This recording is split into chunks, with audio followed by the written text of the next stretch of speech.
Welcome to the Defense and Aerospace Report. I'm Vago Radian here at the Association of the United States Army's annual meeting and trade show in Washington, D.C. Our coverage here is sponsored by AM General, Elbit Systems of America, General Motors Hydrotech, L3 Technologies, and Leonardo DRS. And now we are at Oshkosh Defense with the president of Oshkosh Defense, my old friend John Bryant, a retired United States Marine Colonel.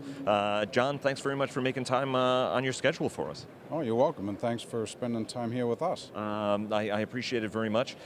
You know, everybody here has been highlighting their best products. You guys are the JLTV manufacturer, and I've noticed that you have some new JLTV variants here, and so I wanted to give you an opportunity to talk about them because I know that short-range air defense is important, and you guys have a variant of that. So talk to us about the vehicles you're showcasing here this week. Sure, Vago, you captured it. Right now, our JLTV is performing very well in government test, and it's government testing that leads up to the final test, which is the multi-service operational test and evaluation. That's the test that leads to the full rate production decision. So we're dedicated to supporting that test, supporting that effort, helping our government customers successfully achieve his full rate production decision. But at the same time, we're listening to our customers around the world. And we're looking at the possibilities that JLTV offers because it's such a flexible platform. The possibilities for different weapon system, different communication suites, different applications, different jobs to be done for the warfighter. So what you see behind me here is our four-door JLTV, and it's mounted with a Kongsberg weapon system with a 30mm M230 gun. So it's what you see is a remote weapon station from Kongsberg, the protector system, with a larger gun than traditionally is carried in a U.S. system. We've tested that, we've fired it on the move, it's performed very effectively, but it just gives one look at the type of weapon that can be mounted on the system. We also mount 50 caliber machine guns, we mount weapon systems, remote weapon stations with smaller weapons. It's a very flexible platform. So you see one version of the type of firepower we can pack in that system. And then on our two-door version, our utility variant, you see a Boeing SHORAD system. And that's taken firepower up to the next level. If you look at that system, it has 4 Hellfire mounted on the side and a 50 caliber machine gun on the other side. That mount is capable of hosting Stinger weapons on either side. It can also mount a variety of missiles. And what you see is it fits perfectly on the Joint Light Tactical Vehicle. Because we have the power, we have the suspension system, we have the payload capacity, we offer the flexibility to mount a variety of different weapon systems. And that's what we're doing. We're listening to our customers around the world about what type of weapon systems they'd like to mount and what type of network communications they'd like to have on board the vehicle. What are some of the things you're doing to prepare for that full rate decision? You're confident you're going to get it, and when do you think you're going to get it? And what are the changes you're making on your production lines to be able to sustain that heavy rate once that go order is given? Yeah, to get ready for full rate production, most of the work is the tremendous engineering work and manufacturing preparation work that we've done in the past. That vehicle right now has outperformed all expectations. We had very high standards for reliability. We've outperformed those reliability standards. On our flexible integrated manufacturing line in Oshkosh, we've been ramping up production during low rate initial production. And as you know, Vago, our line in Oshkosh has, when I call it flexible integrated manufacturing, it truly is. You'll see a JLTV followed by a family of medium tactical vehicles, followed by a piece of snow removal equipment, followed by a HEMTT. And we've been integrating larger quantities of JLTV into that line.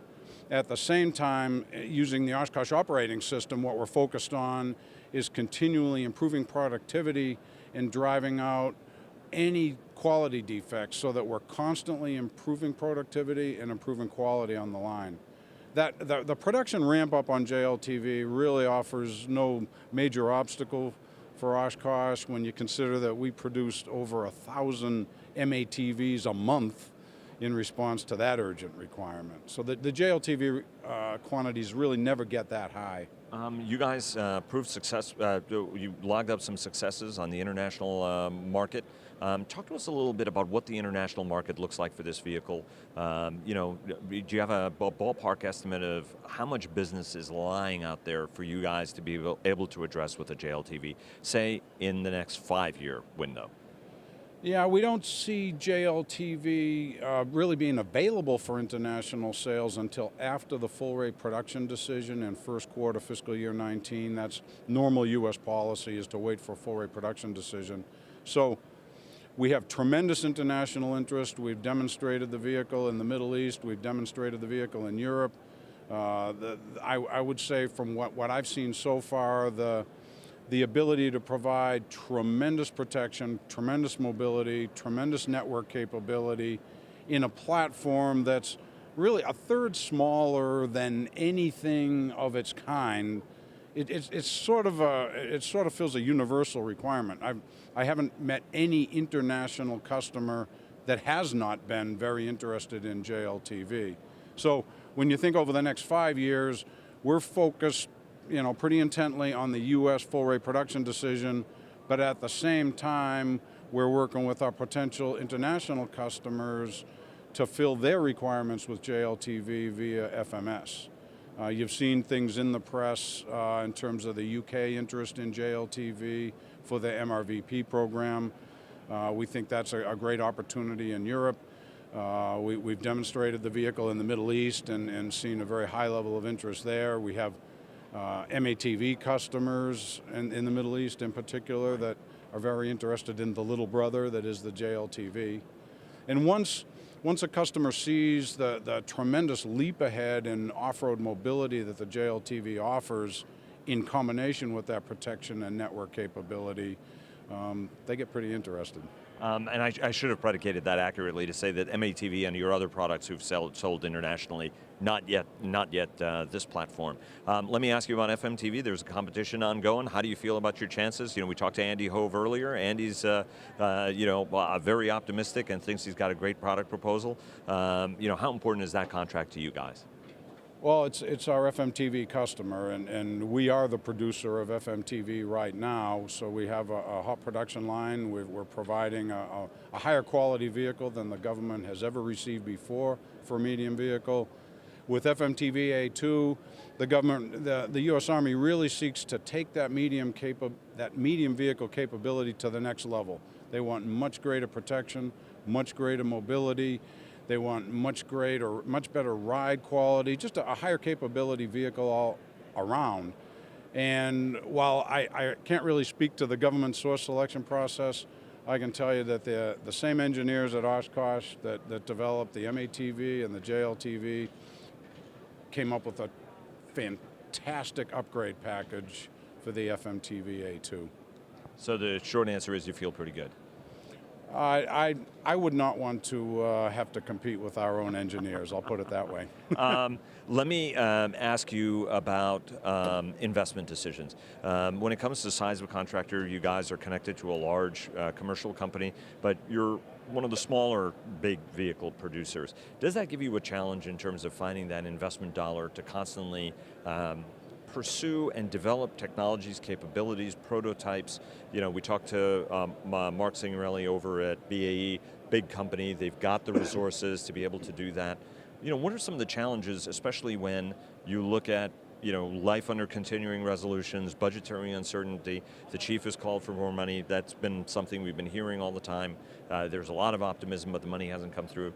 What are some of the challenges investing in this environment, especially given where you guys are in size-wise in the marketplace?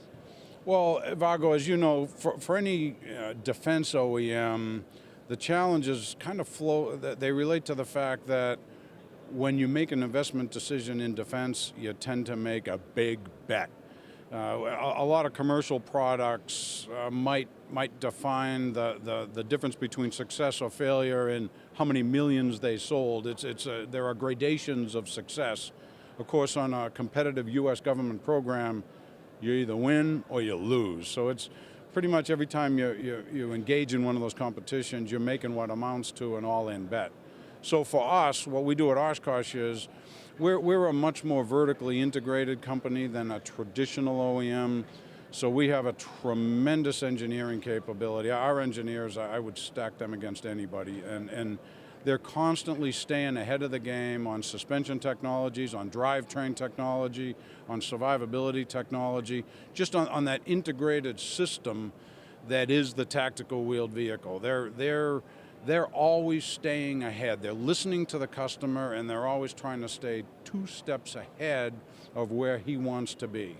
So right now, you have the challenge of making the very large bets, but for us, we look very carefully at the opportunity. We look at the size of the opportunity. We look very closely. We listen very closely to what our customer's saying, and then what we try to do is bring a winning solution, a winning product, with a winning proposal at a winning price together at just the right time to win the competition. You were not only a Marine, but you were also a Marine acquisition Marine. EFV program. You were an instructor at Defense Acquisition University, where we had a lot of time to interact over the years. How many of those lessons that you learned, both as a program manager, as a Marine, but also as an instructor, somebody who did case study after case study after case study, how much of those skills are you applying every day as the president of Oshkosh Defense? I was actually very surprised, Vago, when I came out to industry at how transferable our Marine, particularly Marine acquisition skills were. I always wondered when I was on the government side, how different would it be in industry? And what I found is first of all, the leadership capability that I grew up with and that we expect, that we consider normal in the U.S. Marine Corps and the U.S. Army, that's very valued in civilian industry. Leading in a way that puts people first, leading in a way that puts your people ahead of yourself, like we do on active duty. That's the same thing out here in civilian industry. Those lessons learned in defense acquisition that we've talked about many times at DAU about bringing the right technology together at the right time with a requirement that makes sense and a realistic cost, making sure there's a good balance of all those things, making sure you drive the right level of maturity in at the right point of time, making those smart decisions so that you're not over-promising on a program, so you don't have a mismatch between the technology available, the time available, and the cost. You're able to bring them together. That way of thinking that we were talking about in defense acquisition applies directly to the civilian side of the industry. And full disclosure, I've been honored over the years to lecture over at NDU occasionally, so that's one of my favorite things to do and to talk to those classes. Two last questions. So you've got a little bit of history about hybrid in terms of hybrid propulsion, and I want to talk about that. Although General Motors Hydrotech is one of our sponsors, I've covered that. Fuel cell technology, alternative hybrid power since I started in this business in the early 1990s. Talk to us about what are some of the studies and how you guys are thinking about different ways and applications. Every year the Army is putting greater and all the military services, greater power demands on the vehicle. At some point, alternator capacity is going to top out. Tanks have donkey engines on them because nobody wants to run that 1,500 horsepower turbine all the time. But those make noise. The Army has played around with GM's fuel cell vehicle, and the feedback that even I've heard from Army guys is very quiet, lots of torque because it's electric, yep. And huge amounts of vehicle power coming out of that. You've got a little bit of history on that. Talk to us about how you're approaching what a hybrid future looks like. These are the engines we're going to have for a long time. They're the ones that have got the power. But how are you thinking about that future, even in the intermediate range, especially when the world's largest car maker is saying, hey, we're going to go to a zero emission, we're going to develop and field these platforms. Skeptics say it's going to be maybe longer than that 5-year window, but ultimately everybody sees that happening. How are you guys thinking about how these vehicles may be powered, even in 5 years, and certainly, most likely, within 10 years? Yeah, that's a great question, Vago. And when I mentioned the tremendous engineering capability at Oshkosh, you're talking, right now you're right in the sweet spot of that capability. The advanced product engineers at Oshkosh developed our Propulse diesel hybrid electric power system, And in fact, in 2010, we ran a version of our JLTV in the Baja 1000, and it was powered by Propulse. We ran the Baja 1000 with a diesel hybrid electric powered vehicle. We've also provided Propulse technology for heavy vehicles, such that you can actually provide a vehicle that is its own generator, for example, as you mentioned, providing anywhere between 70 and 120 kilowatts of military grade power. This is mature technology. It's available right now. We probably offered it maybe even a little early on JLTV, but we see tremendous capability when you think about things that have a real high power demand that might be on a vehicle, things like high powered laser system, things like radars and weapon systems where the vehicle itself demands power, but the weapon system, the system you're mounting demands even more. That's when a system like Propulse, that's where diesel hybrid electric power really pays off. You can just leave the generator behind because the truck is its own generator. And one last question, budgetary uncertainty. Brad Feldman in Cubic was saying 31 continuing resolutions. That's now normal business. Does it affect you at this point at all, whether the budgetary expectations, continuing resolutions, or have you guys built so much armor to this that it's in a fundamental way you're planning around that on a daily basis anyway, or is it still a pain in your butt every day when you wake up? Both. So we are in a bit of a battle rhythm to where we've become accustomed to CRs. Where we expect appropriations to become appropriations after the first of a calendar year, probably a couple of months after. We are in that type of battle rhythm with our customer who is used to the same thing. Of course, as you know, it does provide a lot of problems for our customer. If we're in a program that's considered a new start, it's a big problem.